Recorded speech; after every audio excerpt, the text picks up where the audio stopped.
നമുക്ക് ആദ്യമായിട്ട് 2 ellipse tool എടുക്കാം. ആദ്യമായിട്ട് നമുക്ക് 2 എലിപ്സ് ടൂൾ എടുക്കാം. രണ്ടിനും അതിനുശേഷം ഇതിൻ്റെ ഒരു ഡ്യൂപ്ലിക്കേറ്റ് കോപ്പി ഓൾട്ട് ഉപയോഗിച്ചിട്ട് നമുക്ക് എടുക്കാം. ഫുൾ സെലക്ട് ചെയ്യുക. വിൻഡോയ്ക്കകത്ത് പാത്ത് ഫൈൻഡർ എന്ന് പറഞ്ഞ ഓപ്ഷൻ ഉണ്ട്. പാത്ത് ഫൈൻഡർ ഉപയോഗിച്ചിട്ട് ഈ ഓപ്ഷൻ ഇൻട്രസെക്ട് എന്ന് പറഞ്ഞ ഓപ്ഷൻ ഉണ്ട്. അതിൽ ക്ലിക്ക് ചെയ്യുക. അപ്പം ഇത് ഇൻട്രസെക്ട് ആയതായിട്ട് കാണും. നമുക്ക് അതിന് സ്വല്പം കൂടി ഒന്ന് ചെറുതാക്കാം. അതിനുശേഷം ഇതിൻ്റെ ഒരു കോപ്പി ഓൾട്ട് ഹോൾഡ് ചെയ്ത ശേഷം ഇതിൻ്റെ അകത്തുനിന്ന് ഒരു കോപ്പി എടുത്തിട്ട് ഇവിടെ കറക്റ്റായിട്ട് ഈ ഒരു ഭാഗത്തേക്ക് കൊണ്ടുപോയിക്കുക. ഫുള്ള് സെലക്ട് ചെയ്യുക. റൈറ്റ് ക്ലിക്ക്, ട്രാൻസ്ഫോം, അതിൻ്റെ അകത്ത് റൊട്ടേറ്റ് എന്ന് പറഞ്ഞ ഓപ്ഷൻ ഉണ്ട്. അപ്പോൾ നമുക്ക് എത്ര ആംഗിൾ റൊട്ടേറ്റ് ചെയ്യണമെന്ന് നമുക്ക് നോക്കാം. ഞാനിപ്പോൾ 21 കൊടുത്തിട്ട് ജസ്റ്റ് ഒന്ന് പ്രിവ്യൂ അടിച്ച് നോക്കി കഴിഞ്ഞാൽ ഇങ്ങോട്ട് മൂവ് ചെയ്തായിട്ട് കാണാം. ഒരു പ്രിവ്യൂ വെച്ചുകൊണ്ട് തന്നെ നമുക്കൊരു കോപ്പി എടുക്കാം. അതിനുശേഷം കൺട്രോൾ ഡി അടിച്ച് കഴിഞ്ഞാൽ മൊത്തത്തിൽ ഇങ്ങനെ കറങ്ങി വരുന്നതായിട്ട് കാണാൻ സാധിക്കും. അപ്പോൾ ഇവിടെ ഒരു ചെറിയ ഗ്യാപ്പ് വന്നിട്ടുണ്ട്. അപ്പോൾ നമുക്ക്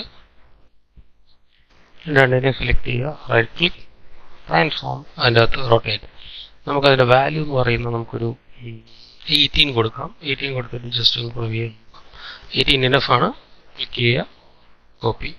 കൺട്രോൾ ഡി അടിച്ചു കഴിഞ്ഞാൽ നമുക്ക് ഇതിൻ്റെ അകത്ത് ഡ്യൂപ്ലിക്കേറ്റ് കോപ്പീസ് വരുന്നതായിട്ട് കാണാം. അതിനുശേഷം ഇതിനെ ഫുള്ളും സെലക്ട് ചെയ്യുക. സെലക്ട് ചെയ്ത ശേഷം എഫക്റ്റിൻ്റെ അകത്ത് ഡിസ്റ്റോർട്ട് ആൻഡ് ട്രാൻസ്ഫോമിൻ്റെ അകത്ത് ട്രാൻസ്ഫോം എന്ന് പറഞ്ഞ ഓപ്ഷൻ ഉണ്ട്.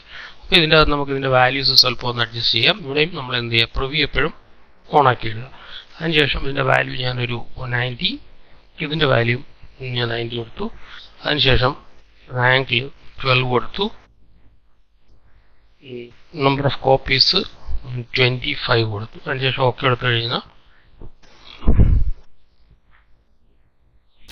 അതിനുശേഷം ഇതിനെ ഫുള്ളും സെലക്ട് ചെയ്യുക. കൺട്രോൾ ജി അടിക്കുക, ഒരു ഗ്രൂപ്പ് ആക്കുക. അതിനുശേഷം എഫക്റ്റിൻ്റെ അകത്ത് ട്രാൻസ്ഫോമിൻ്റെ അകത്ത് ഡിസ്റ്റോർട്ട് ആൻഡ് ട്രാൻസ്ഫോം. അതിനുശേഷം എഫക്റ്റിൻ്റെ അകത്ത് ഇതൊരു ഗ്രൂപ്പ് ആയിരിക്കണം. കൺട്രോൾ ജി അടിക്കുക, ഗ്രൂപ്പ് ചെയ്യുക. എഫക്റ്റിൻ്റെ അകത്ത് ട്രാൻസ്ഫോമിൻ്റെ അകത്ത് ഡിസ്റ്റോർട്ട് ആൻഡ് ട്രാൻസ്ഫോമിൻ്റെ അകത്ത് നമുക്കതിൻ്റെ അകത്ത് ട്രാൻസ്ഫോം എന്ന് പറഞ്ഞ ഓപ്ഷൻ ഉണ്ട്. അതിൻ്റെ അകത്ത് വാല്യൂസ്, ട്രാൻസ്ഫോം എഫക്റ്റിൻ്റെ വാല്യൂസ് ഞാൻ ഒരു 90 കൊടുത്തു. അതിനുശേഷം ഞാൻ ഇതിൻ്റെ അകത്തും ഒരു 90 കൊടുത്തു. ആംഗിൾ നമുക്കൊരു 12 കൊടുക്കാം. നമ്പർ ഓഫ് കോപ്പീസ് നമുക്ക് 25 കൊടുക്കാം. അതിനുശേഷം നമുക്കൊന്ന് ജസ്റ്റ് ഒന്ന് പ്രിവ്യൂ അടിച്ച് നോക്കി കഴിയുമ്പോൾ നമുക്ക് ഈ ഒരു രീതിയിലുള്ള ഒരു എഫക്റ്റ് കിട്ടിയതായിട്ട് നമുക്ക് കാണാൻ സാധിക്കും.